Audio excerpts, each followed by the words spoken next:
یہ واقعہ نہایت حیرت انگیز اور قابل عبرت ہے۔ اوئی کے ضلع سانپور میں بہٹ سے آگے انگریزوں کچھ کوٹیا تھے۔ اس کے قریب و جوار میں بہت سے کوٹیا کاروباری تھے جن میں ان انگریزوں کے کاروبار ہوتے تھے اور ان کے پاس مسلمان ملازم کام کیا کرتے تھے، اور وہ انگریز دلی، کلکتہ وغیرہ بڑے شہروں میں رہتے تھے۔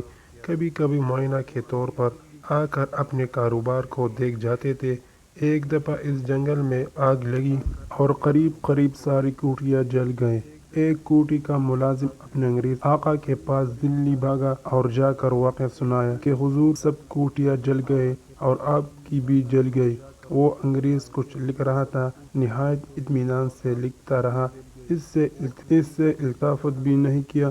ملازم سے دوبارہ زور سے کہا کہ حضور سب جل گیا۔ اس نے دوسری جگہ بھی لاپرواہی سے جواب دے دیا کہ میری کوٹی نہیں جلی، اور بے فکر لکھتا رہا۔ ملازم نے جب تیسری دفعہ کہا تو انگریز نے کہا، میں مسلمان کے طریقہ پر زکوٰۃ ادا کرتا ہوں، اس لیے میرے مال کو کوئی نقصان نہیں پہنچ سکتا۔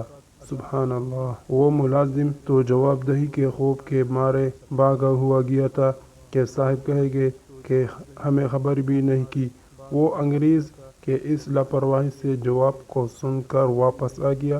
آ کر دیکھا تو واقعہ میں سب جل چکے تھے مگر اس انگریز کی کوٹی باقی تھی۔